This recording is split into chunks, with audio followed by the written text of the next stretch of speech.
Bon, ici, le calque teinte saturation, je vais relever l'œil en face parce que c'était juste un petit gadget, un petit jeu.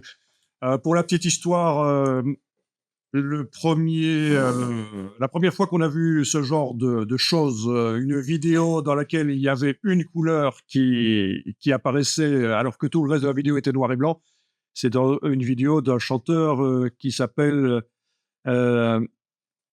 comment d'ailleurs?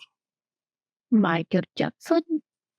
Elton John, Ouais. de son vrai nom Reginald Dwight. Euh, et c'était en 83. Et c'était la révolution parce qu'on n'avait jamais vu quelque chose en noir et blanc sauf une partie en couleur. Alors, ça, c'était il y a 40 ans, quoi. Voilà, donc je disais, j'allais enlever l'œil en face de ça. Et la netteté peut être réglée aussi. Il n'y a pas que les corrections couleurs. On peut aussi tenter d'amener de la netteté, même si la photo ici à l'origine, la vidéo, c'est pas terrible. Mais enfin, on peut tenter quelque chose. Il y a déjà de la netteté qui a été mise par la caméra. Mais on peut tenter de voir comment faire. Donc, première chose, si je veux faire de la netteté, j'ai envie que ce soit dynamique, c'est-à-dire modifiable. J'ai pas envie de mettre un réglage de netteté et puis plus pouvoir le modifier après. Donc, ce que je vais faire, c'est le calque vidéo, faire un clic droit à droite de son nom et demander de le mettre dans un objet dynamique. Parce que dès qu'on met un filtre sur un objet dynamique, voilà, dès qu'on met un filtre sur un objet dynamique, eh bien, les filtres apparaissent dans la palette des calques. Vous restez en objet dynamique ta vidéo?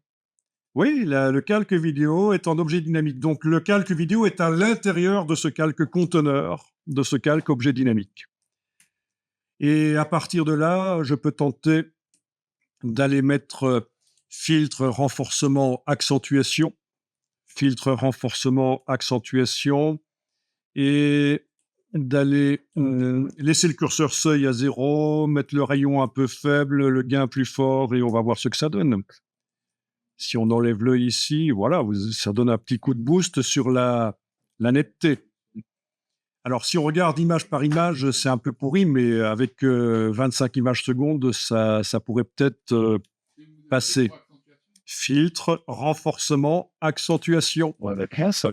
Et alors, quelque chose qui est bizarre, c'est que si vous êtes dans la version anglaise de Photoshop, c'est un filtre qui s'appelle Unsharp Mask.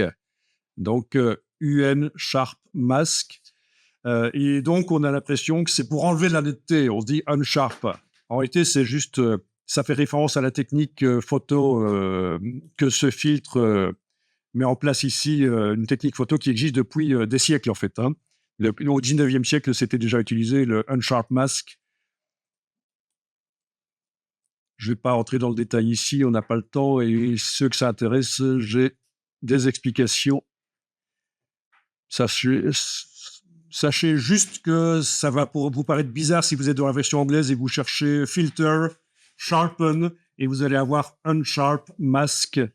C'est celui-là, en fait, c'est filtre, renforcement, accentuation. Donc, il apparaît dans la palette des calques là. Voilà. Je pourrais même dire que le bas de la vidéo, par exemple, n'est pas rendu net. Comment? J'ai ici le masque du filtre, je peux l'encadrer et avec l'outil dégradé et du noir et du blanc, en fait, je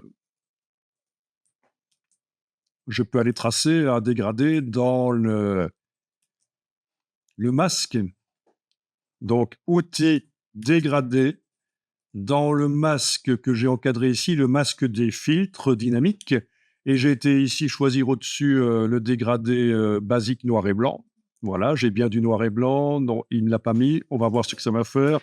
Ah, il va peut-être falloir... On va voir ce que ça va faire. On va voir ce que ça va faire parce qu'avec Photoshop qui a changé... Ok, non, ça marche. Avec la touche Shift, je trace... oui, mais c'est un dégradé modifiable comme ça. Voilà, c'est ça. Mais c'est pas très grave, ça marche aussi. C'est le nouveau type de dégradé. Voilà, et normalement, là où c'est noir dans le masque, ça agit moins, voire même pas du tout. Et là où c'est blanc, ça agit complètement. Et donc, si je veux que ce soit le bas de la vidéo qui ne soit pas accentué, je dois mettre comme ça le noir en bas. Est-ce que vous avez aussi cette réglette de dégradé qui apparaît? Oui, mais moi, il ouvre Oui. un nouveau calque. Ah, il ouvre un nouveau calque, ah, ça c'est ennuyeux. Est-ce que tu avais bien encadré ceci avant de faire le dégradé? Ah, Ah ben non. Faut jeter le calque de dégradé alors et bien encadrer ça. Parce qu'en effet, sinon il fait un calque de dégradé. Ok. Donc si je veux, je peux désactiver ceci avec la touche Shift. Comme ça, je vois avec et sans. Voilà. Normalement, vous devriez voir que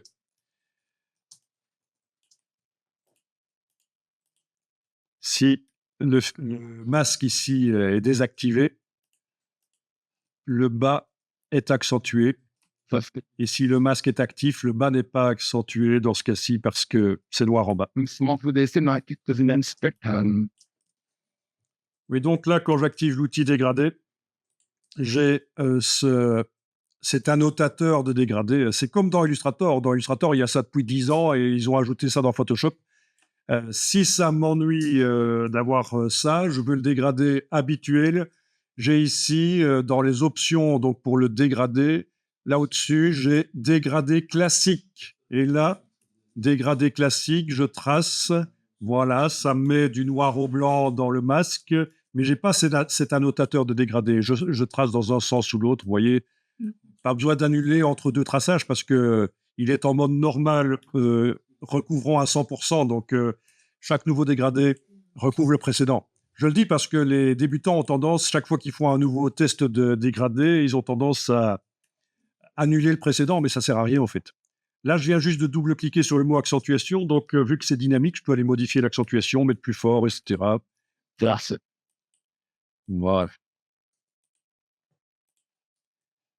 Donc, bien activé si on veut travailler sur le masquage là-dessus.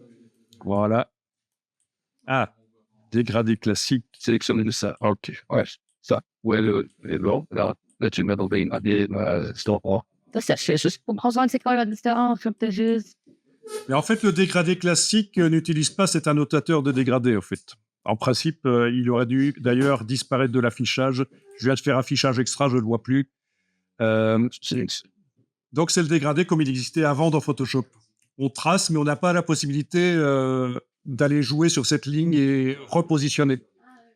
Donc, c'est pas mieux, c'est juste différent. Parce que j'ai eu le problème.